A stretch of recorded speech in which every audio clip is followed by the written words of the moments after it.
반갑습니다. 오늘은 정권투자상담사 금융상품 분석 22강부터 시작하겠습니다. 자, 오늘은 20번. 주식의 미래가치에 투자하는 주식 워런트 증권입니다. 주식 워런트 증권 ELW죠. 에 관한 설명으로 옳지 않은 것은. 자, 맞죠. 이 정의에 나왔네요. 1항. 자, 주식 워런트 증권 ELW란 개별 주식 또는 주가 지수에 연계하여 미리 매매 시점과 가격을 정한 뒤 약정된 방법에 따라 해당 주식을 사거나 팔 수 있는 권리가 부여된 증권을 말한다. 일단 사거나가 뭐예요? 사는 것이 우리가 살 수 있는 권리가 이 콜 옵션이고요. 옵션 뭐죠? 콜. 팔 수 있는 권리가 풋 옵션이죠. 그래서 살 수 있는 거에 콜, 팔 수 있는 것은 풋.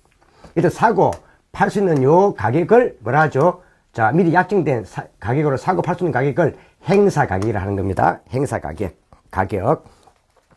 만기까지 잔존 기간이 길거나 가격 변동성이 클수록 콜이든 풋이든 워런트 가격은 상승한다. 한번 보죠. 콜 요 워런트 증권은 지금 내가 미리 예를 들어 일정 기간 후에 100원에 살 수 있는 권리가 부여됐다 합시다. 특정 주식을. 그러면 이때 이 사람은 지금 100원에 사면 되는 겁니다.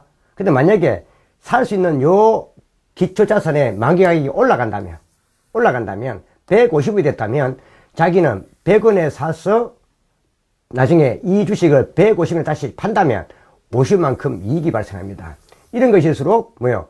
콜 워런트 가격이 올라간다 이 말입니다. 그래서 이때 콜 요 워런트 가격은 기초 가격이 올라가거나 행사할 수 있는 가격이 낮거나 낮을수록 그만큼 가치가 올라갑니다. 그런데 잔존 가격하고 요 가격 변동 가능성은 잔존 기간이 길거나 그 다음에 가격 변동성이 클수록 콜 워런트든 풋 워런트든 둘 다 뭐요? 요 가치는 올라가요. 이걸 한번 봐시고. 그런데 이 금리가 뭐요? 금리는 상승할수록 콜 워런트 가격은 올라가고 배당률은 낮을수록 콜 워런트 가격은 떨어집니다. 그래서 이렇게 봐놓으세요. 자, 기초자산의 만기 가격이나 금리. 자, 근데 기금은 클수록 가치가 올라간다. 콜 워런트 같은 경우에. 그 다음에 행사 가격과 배당률은 뭐요? 내려갈수록 가치가 뭐요? 이거는 행사 가격이나 배당률은 이거는 낮을수록 가치가 올라간다. 이렇게 보시면 되겠습니다. 자, 이 가치가 올라가는 케이스를 보면요. 근데 잔존 기간과 가격 변동성은 콜이든 풋이든 둘 다 길거나 클수록 가치가 올라간다. 그래서 요 부분은 여러분들이 그냥 암기를 해두세요. 암기를 해주셔야 됩니다. 나 시험장 가서 이렇게 뜻을 이해하면서 보면 좋겠지만 나 시험장 가서는 이렇게 뜻을 이해하면서 시험을 풀기에는 시간이 많이 걸려요. 그래서 일단 콜 워런트만 암기해 두시라 이 말입니다. 기초가격과 금리는, 자, 기금은 올라갈수록 콜 워런트 가치가 올라간다. 그럼 반대로 행사 가격과 뭐요? 배당률은 낮을수록 콜 워런트 가치가 올라간다. 잔존 가격이나 뭐요? 가격 변동성은 이는 둘 다 올라갈수록 콜이든 월이든 가치가 올라간다는 공통입니다. 봐놓으시고. 그런데 풋 워런트 같은 경우는 팔 수 있는 권리이기 때문에 내가 지금 현재 뭐요? 만기 가격이 100원입니다. 근데 행사 가격은 내가 지금 150원입니다. 그러면 100원에 파는 것이 아니라 150원에 팔면은 이익이 뭐 한다고 해서 자기는 50만큼 남습니다. 따라서 공부할 때는 콜 워런트 같은 경우는 뭐겠어요? 살 수 있는 거니까, 자, 뭐예요? 싸게 사고, 풋은 파는 거니까 비싸게 판다. 이렇게 안 가면 되겠죠? 사고 파는 거는 행사 가격이니까. 그래서 풋과 콜은 뭐예요? 기초자산, 행사 가격, 금리, 배당, 요 자체는 반대로 가요. 가치가 반대로 가지만, 잔존 가격 기간과 가격 변동만큼은 뭐예요? 같이 간다는 것 봐두셔야 되겠습니다. 자, 그래서 만기까지 잔존 기간이 길거나 2항, 20분의 2항. 가격 변동성이 클수록, 이건 공통이랬죠? 클수록 콜이든 풋이든 둘 다 가치는 올라간다. 되고요. 다음. 자, 콜 워런트는 기초자산 가격이, 이게 기초자산의 만기 가격을 말하는 게, 만기 가격이 하락할수록이 아니라 기초자산의 만기 가격은 상승할수록. 그 다음에 풋 같은 경우는 기초자산의 만기 가격은 하락할수록 자, 이익이 커지죠. 그 답은 사망이 되겠네요. 사망은 반대로 바뀌었네요. 자, 그 다음. 그래서 한 개 외우라는 겁니다. 콜 워런트는 기금은 올라갈수록 가치가 올라간다. 자, 그 다음에 행사 가격과 배당률은 내려갈수록 가치가 올라간다. 콜 워런트는 반대다. 근데 잔존기간이나 가격 변동성은 둘 다 올라갈수록 콜든 풀든 가치가 올라간다. 이렇게 암기해 주시라 이 말입니다. 그 다음에 콜 워런트의 가격은 기초자산 가격이 상승하거나 기초자산 가격이 기초자산의 만기 가격을 말하는 겁니다. 행사 가격이 낮을수록 콜 워런트 가치는 올라간다. 이 말이죠. 자, 다음. 그래서 20번은 한번 별표를 해두시고 콜 워런트를 중심으로 정리하면서 요 네 가지는 기금은 올라갈수록 행배는 내려갈수록, 그런데 잔존기간과 가격 변동성은 콜이든 풋이든 둘 다 올라갈수록 가치가 올라간다. 이거 반으시면 됩니다. 그래서 풋 워런트 같은 경우는 앞에 기금이 내려갈수록 행배가 올라갈수록 가치가 올라간다. 이거 보면 되겠죠. 올라간다 보면 되겠죠. 다음 중 콜 워런트 가격이 상승하는 경우가 아닌 것 해놨습니다. 그러면 앞에 얘기했죠. 자, 먼저 보면은 뭐는요, 콜 워런트니까 기금은 기금은 올라갈수록 기초자산의 만기 가격이 올라가거나 금리가 상승할수록, 그 다음에 행배는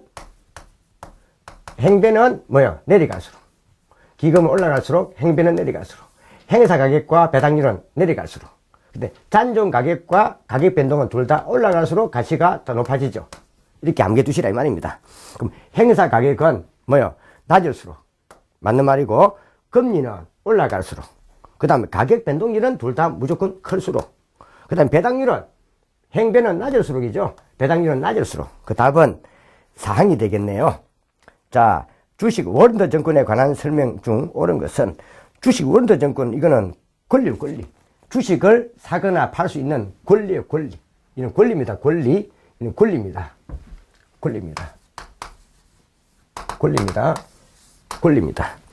따라서 주식 워런트 증권의 보유자는 이거는 권리이기 때문에, 사거나 팔 수 있는 권리이기 때문에 주식 워런트 증권의 보유자는 주주가 아니에요.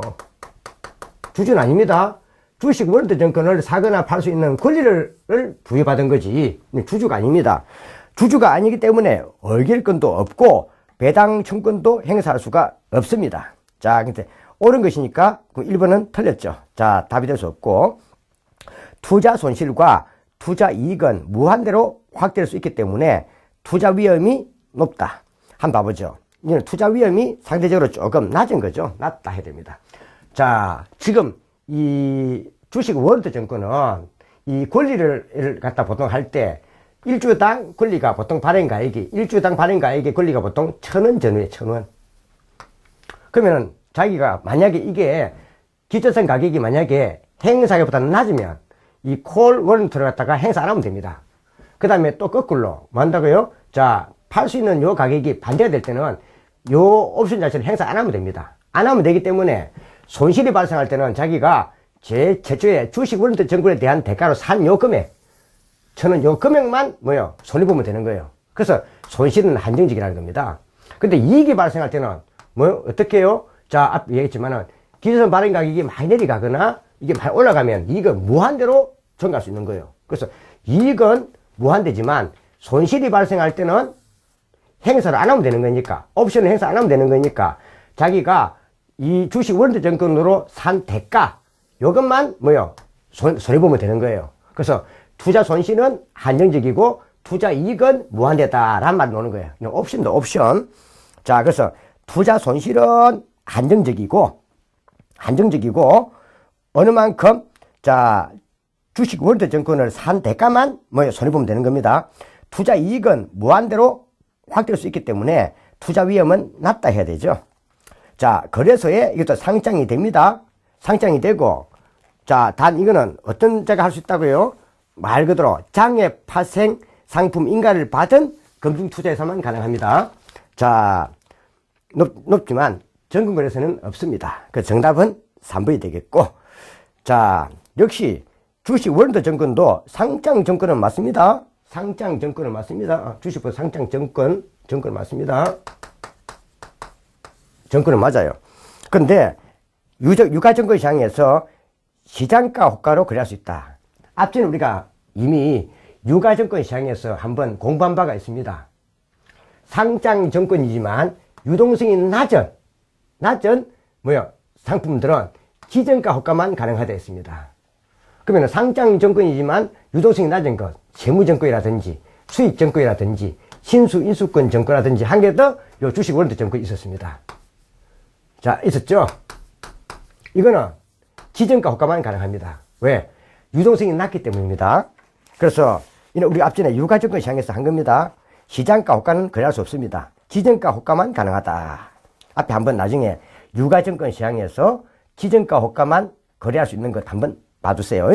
자, 이미 했고. 그래서 정답이 옳은 것이니까 답은 3번이 되겠네요. 자, 다음 밑에 이제 거기에 대한 내용들이 한번 쭉 돼 있고, 자, 밑에 이제 다시 우리가 한번 보면 22번에 해설이 되어 있습니다. 해설. 한번 봐보시죠. 그 상장 요건을 좀 봐놓으세요.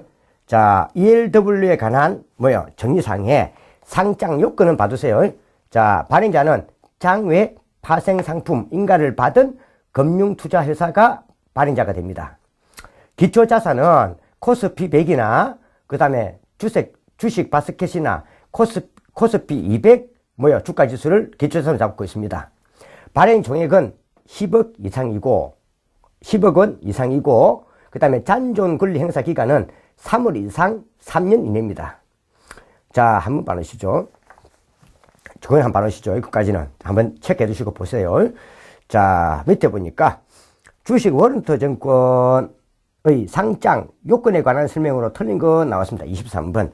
발행자는 장외 파생상품 인가를 받은 금융투자회사여야 된다.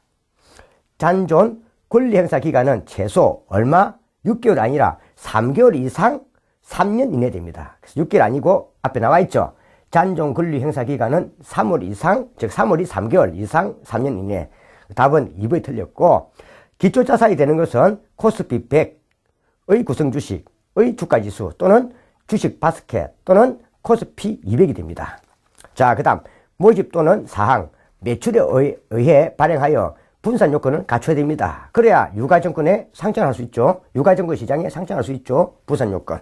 자, 이게 되겠습니다. 그래서 특히 우리가 앞에 주식 월드증권은 시험에 많이 나오는 건 아니고 보통 한 문제이기 때문에 주로 앞에 요 20번 나와 있는 요 내용을 가지고 여러분들 잘 정리해 주셔야 됩니다. 조건은 놔두시고 요 두 가지를 가지고 이걸 가지고 잘 정리해 주셔야 됩니다. 시험에 요 부분 가지고 시험에 잘 논다. 그래서 한번 봐두시고.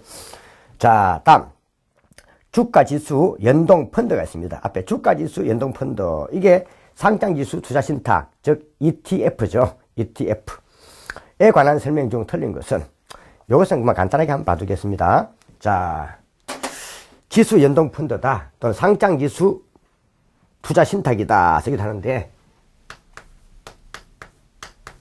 ETF라 하는데, 자, 이 보통 기관 투자자가 있습니다. 투자자가 보통 이 지정 판매사,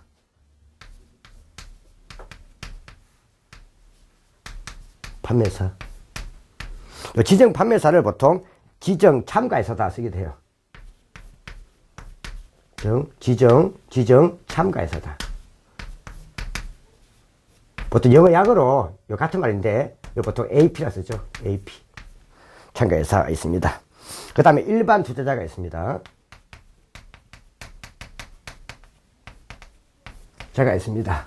자, 그러면은 요 기관 투자자가 지정 판매사, 지정 참가회사를 통해 가지고 ETF를 뭡니까? 발행을 합니다. 자, 그래서 이때 이게 발행 시장입니다. 1차 시장, 또는 발행시장이라 하는 겁니다. 시장이라 합니다. 자, 그 다음. 그럼 ETF 자체도 우리가 뭐예요? 1차 시장에서, 이 발행시장에서 ETF를 설정하기도 하고, 뭐예요? 해지하기도 합니다. 설정하기도 하고, ETF를 해지하기도 해요. 그래서 주로 이 1차 시장인 발행시장은 주로 보통 기관 투자자와 지정 판매사 간에 보통 대규모, ETF에 대해 대규모 거래가 이루어지는 시장입니다. 대규모로 이 ETF를 설정하기도 하고 해지를 합니다. 그럼 일반 투자자들은 요 지정 판매사, 참가회사를 통해가지고 이제 여기서 요 ETF를 매매합니다. 매매를 합니다. 자, ETF를 매매하는데, 이는 주로 이 시장을 우리가 유통시장이라 합니다. 요걸 2차 시장이라 하죠. 유통시장이 2차 시장, 발행시장이 1차 시장 이미 했죠. 자, 매매를 하는데, 주로 이 매매는 주로 거래소를 통해서 이루어집니다. 그래서 보통 보면 일반 투자자는 주로 유통시장에서 주로 일반 투자자는 매매를 하는 겁니다. 그러면 1차 시장은 주로 발행시장은 기관 투자자가 보통 관계되는 시장입니다. 자, 이렇게 이루어지는데, 이는 지수, 말도, 주가 지수에 따라서, 특정 주가 지수에 따라서 움직입니다. 이것도 보통 특정 주가 지수에 연동한다는데, 이것도 보통 특정, 우리가 주가 지수입니다. 특정 주가 지수. 따라 움직이는데, 예를 들면, 주로 보통 코스피 앞에 200 같은 거. 200. 이런 주가 지수 따라서 연동을 한다는 거예요. 연동을 한다는 겁니다. 연동이 연계한다. 이거 연계한다. 이 말입니다. 연동 같은 말이죠. 그래서 안정적인 수익률이 장점인 인덱스 펀드처럼 특정, 개별 상장 회사의 주가 아닙니다. 특정 개별 상장 회사의 주가가 아니고 특정 주가 지수, 코스피 200, 코스피 100 이런 거와 동일한 수익률을 얻도록 설계된 펀드입니다. 답은 1번이 틀렸습니다. 개별 상장 주식의 주가가 아니라 특정 주가 지수입니다. 지수. 자, 지수. 그 상장 지수입니다. 지수. 답은 1번이 틀렸고, 다음 발행시장은 주로 기관 투자자가 이용합니다. 기관 투자자가 ETF를 설정하고 해지하는 겁니다. 자, 1차 시장, 발행시장 같은 말이죠. 자, 하고 ETF의 일반 투자자는 주로 유통시장만을 이용합니다. 2차 시장이죠. 거래소에 상장되고 있는 인덱스 펀드와 달리 보통 이는 장중에는 실시간 가격이 제공되고 일반 주식처럼 매매가 자유로운 상품입니다.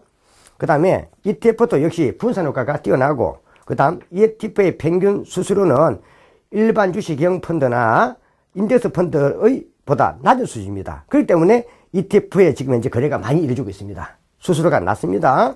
자, 평균수는 낮다 이 말입니다. 그 정답은 1번이 되겠고, 그래서 거기에 대한 내용 자체를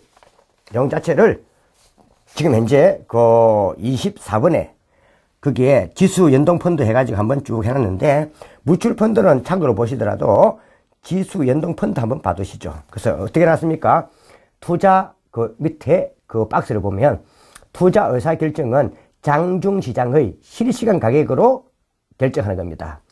다음 환매 및 매매 및 환매는 불가능합니다. 근데 정권 매매 계좌를 통해서 매매는 할 수 있습니다. 수수료는 보통 일반적으로 일반 펀드보다 낮다 했죠. 낮은 수준이다. 거래 관련 비용에 설정 해지를 하더라도 거래 수수료는 설정 해지를 하더라도 거래 수수료는 없습니다. 거래 수수료 없음. 설정 해지다는 거래 수수료가 없습니다. 그 다음에 역시 이것도 예금자 비보입니다. 예금자 비보. 그래서 펀드가 들어가는 것들은, 얘도 보통 보면 펀드가 들어가는 것들은 거의 다 예금자 비보라고 보면 됩니다. 자, 그럼 25번 한번 정리해 보죠. 다음 중 ETF에 관한 일반적인 성격으로 적당하지 않은 것은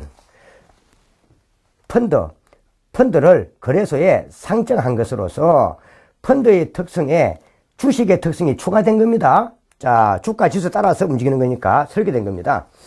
인덱스 펀드보다 지수 추적 능력이 뛰어나므로 지수 움직임에 정확하게 연동한다. 이거는 이렇게 되도록 설계가 된다는 거지. 다른 펀드보다 지수 추적 능력이 뛰어난 뜻은 아닙니다. 또 지수의 움직임에 정확하게 인도할 수는 없죠. 자, 그래서 이거는 답은 2번이 틀리겠죠. 한번 해서 보시고. 자, 일반 펀드는 환매를 통해 투자하는 반면 ETF는 주식처럼 매매 가능합니다. 매매 가능하기 때문에 이는 적시성이 있습니다. 자, 운용자 능력이 일반 펀드보다 중시되지는 않습니다. 그리고 주식형 인덱스 펀드보다는 수수료가 낮습니다. 자, 앞에 한번 보시고요. 자, 28번. 자, 랩 어카운트죠. 26번 랩 어카운트. 이게 보통 우리가 이 종합자산관리계좌 이리 쓰는데, 종합자산관리계좌 쓰는데, 주로 보통 랩 어카운트는 주로 운용자산의 규모를 기준으로 해서 수수료를 정합니다.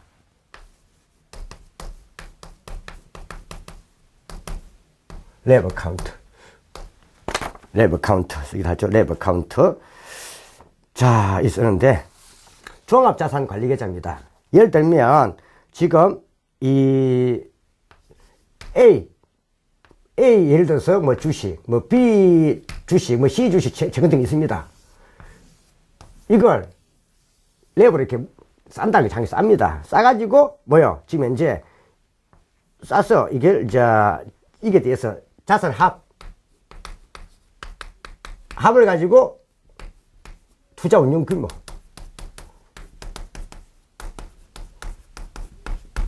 대해서 여기에다가 이제 수수료를 부과한다는 거예요. 수수료를 부과합니다. 그래서 이제 랩이 싼단 말이죠. 함께 모아 싼다 이 말입니다. 그러다 보니까 투자 자산의 운용 규모가 커지면 커질수록 그만큼 수수료는 많아집니다. 수수료가 많아진다는 겁니다. 많아집니다. 그러면은 투자 자산의 운용 규모가 커지는 것은 당연하게 누가 원하겠어요? 고객도 원하는 거고, 고객도 요걸 원하고 있고, 그 다음에 당연하게 정권사도 이걸 원하겠죠. 정권사도 이걸 원합니다. 그래서 이거는 고객과 정권사의 이해관계가 일치한다는 거죠. 고객은 운영을 잘해가지고 자신들의 자산 규모가 커지는 것을 원할 것이고, 또 이 규모가 커져야 정권사도 여기에 투자 운용 규모가 커지면 수수료가 많아지기 때문에 그만큼 한다고요. 자, 정권사도 원하는 겁니다. 이게 랩 어카운트라는 겁니다. 자, 그래서 한번 봐보죠. 뭐라고 적어놨는가? 26번. 여러 종류의 자산 운용 서비스를 하나로 싼단 말이 뭐예요? 운용 서비스를 하나 싼단 말이 랩. 고객의 기호에 적합하게 제공하는 종합자산관리계좌입니다. 자, 그래서 지금 현재 이런 내용들을 보고 있고요. 자, 그 다음 고객과 정권사의 이해관계가 일치하기 때문에 고객과 밀접한 관계가 형성된다. 고객은 운영을 잘해가지고 여기 카운터 계좌에 자신의 자산 규모가 커지는 걸 원할 것이고, 그다음 정권사도 커져야 수수료가 많아지기 때문에. 왜? 이는 매매 건당 수수료가 아닙니다. 이는 매매 건수 수수료가를 부과하는 게 아니고 자산의 장고의 규모에 수수료 부과하기 때문에 이건 당연하게 자산 규모가 커지면 커질수록 이는 수수료가 많아지는 거예요. 자, 그래서 이 말이 이항이고, 고객은 일괄 수수료를 지불합니다. 그러니까 자산 합계 규모에 대해서 한다 이 말입니다. 하기 때문에 주가가 하락해도, 주가 이 자체가 하락을 해도 일단 자산의 잔고가 있으면 수수료는 줘야 됩니다. 그래서 주가 하락 시에도 수수료 부담은 증가할 수 있다. 매매 횟수에 따라서 매매 수수료가 부과되며 투자 상담사의 회사에 대한 독립성이 강화된다. 한번 봐보죠. 이거는 투자 상담사 자체의 독립성은 약화되죠. 이는 왜? 요 회사에 적립된 요 규모에 따라 결정되기 때문입니다. 그래서 매매 횟수가 아닙니다. 매매 횟수가 아니라 자산 투자 운용 규모에 따라서 또는 잔고 금액에 따라서 수수료가 부과됩니다. 그리고 투자 상담사의 회사에 대한 독립성은 약화됩니다. 약화된다. 그래서 이거는 이때 규모에 따라 하기 때문에 투자 상담사가 자기가 잘해가지고 실적을 올려줬다 해가지고 자기한테 별도 수수료가 주어지는 건 아닙니다. 그래서 이 투자 상담사의 회사에 대한 독립성은 약화됩니다. 자, 그래서 26번 한번 봐두시고, 간단하게 정리 한번 봐두시기 바랍니다. 자, 그래서 이거 한번 레버 카운트 한번 봐두시고, 여기에 대한 해설을 제가, 26번에 그 해설에 적어 놓은 겁니다. 그래서 일반 위탁 계좌는 제가 참고로 보라 하시는 거고, 레버 카운트 위주로 한번 간단히 봐두시기 바랍니다. 뭐 시험에 크게 레버 카운트는 중요한 건 아니니까 한번 간단히 봐두세요. 아, 이 정도. 이런 뜻이다. 그 다음 27번.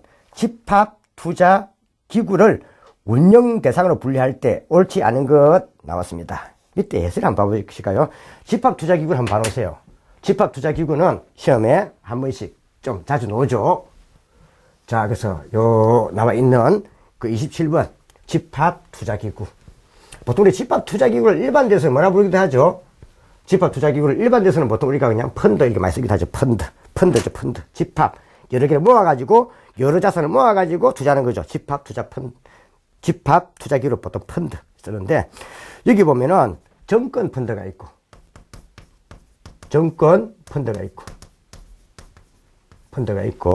그 다음, 자, 부동산 펀드가 있고,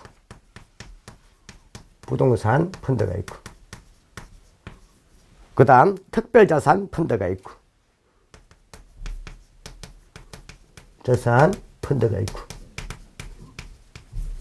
그 다음, 혼합자산 펀드가 있고, 그 다음, 한 개 더. 그 다음, 단기 금융 펀드가 있습니다.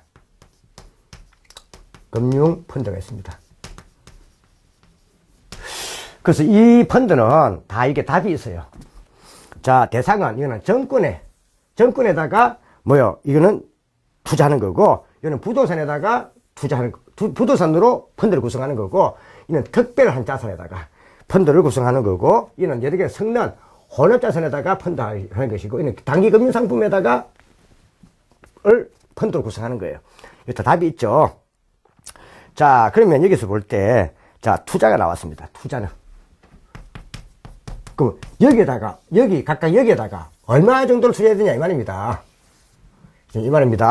자, 근데 정권하고 부동산하고 특별자산은 다, 정권 펀드는 얘는 50%를 초과해서 정권에 투자해야 돼요. 50% 초과하니까 51% 이상이 된다 이 말이죠. 이것도 50% 초과해야 돼요. 50%를 초과해가지고 부동산에 투자한 펀드를 만들어야 돼요. 특별자산도 마찬가지죠. 50%를 초과해서 펀드를 구성해야 돼요. 특별자산에 펀드를 구성해야 돼요. 근데 혼합자산은 이는 정권, 부동산, 특별자산, 정권, 혼합, 그 다음에 부동산, 그 다음 특별자산에 이걸 섞는 거예요. 섞는 거니까 이거는 비율 제한이 없습니다. 없습니다. 그런데 단기 금융 펀드는 단기 금융 상품에 전부를 해야 돼요. 전부를 해야 됩니다. 단기 금융 상품에 전부를 해야 돼요. 그럼 딱 보니까는 각 정권 우리가 펀드든 부동산이든 특별자산이든 이 세 가지는 다 50% 초과라는 거예요. 그럼 50% 초과 규정이 없는 것은 뭐다? 혼합자산과 단기금융인데 특히 단기금융은 전부를 해야 된다는 거. 요거는 비율 제한이 없죠? 요거 좀 봐두시라 이 말입니다. 그 다음에 환매를 보면 물론 펀드는 여러분들 알다시피 다 펀드는 뭐가 없는 거예요? 펀드는 비보죠. 예금자 비보. 자, 환매를 보면 자, 환매가 가능한 거는 두 개밖에 없죠. 자, 정권 환매 가능. 그 다음 단기금융 펀드도 환매 가능. 요 세 가지는 뭐다? 환매 불가능이에요.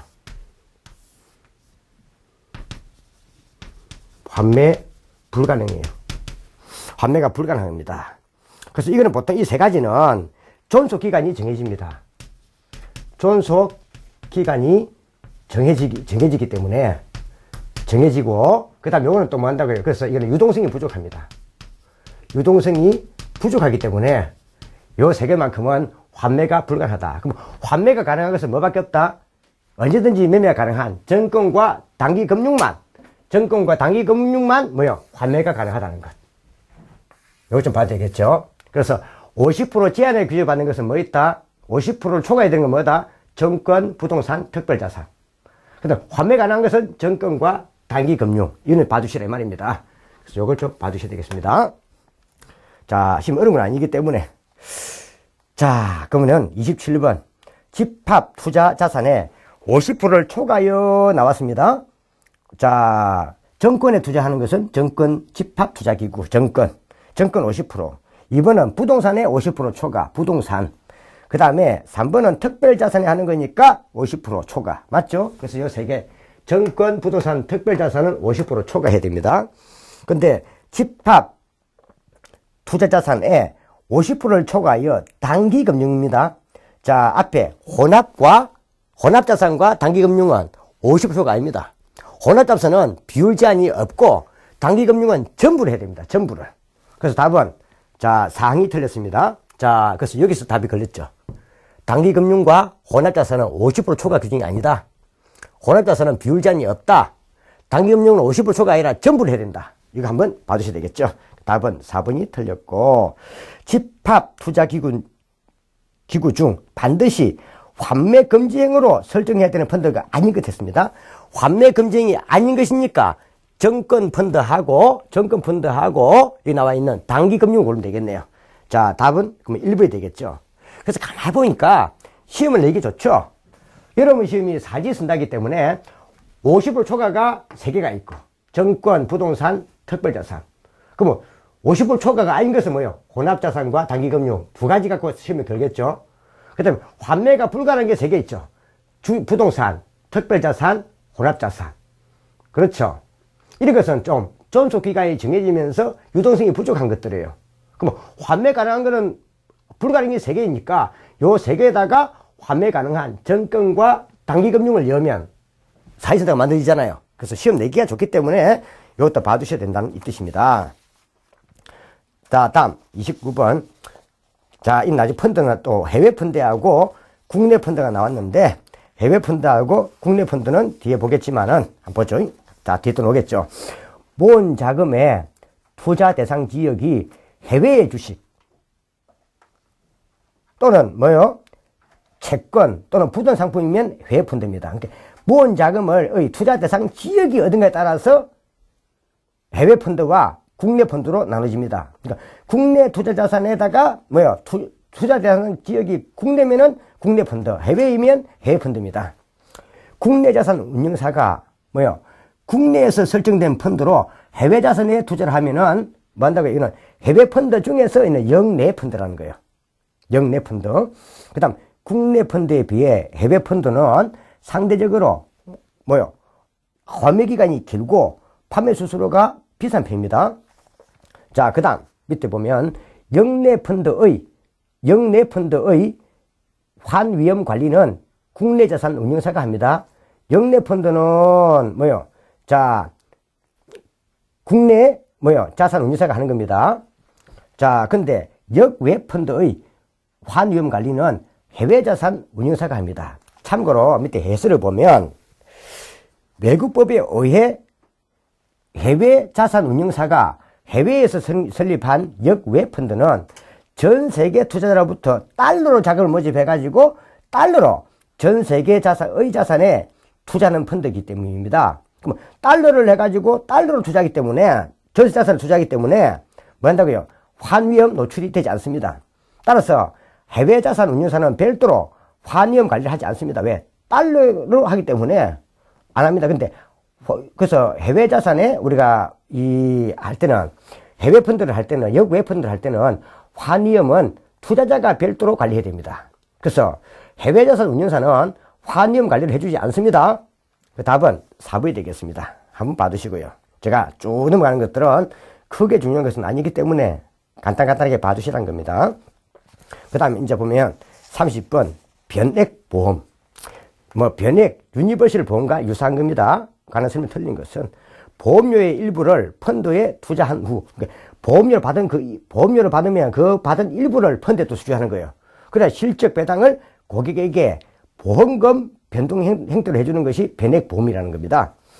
계약자는 상품 핸드로 상품 형태를 선택할 수는 있습니다. 근데 자금 운용 지시권은 없습니다. 자금 운용에 대한 지시권은 없습니다. 없다. 없습니다. 즉 계약자에게 없습니다. 답은 2항이 틀렸고, 고객이 위험을 부담하지만 기본 보험료만큼은 위험 보장이 됩니다. 그리고 또 뭐요?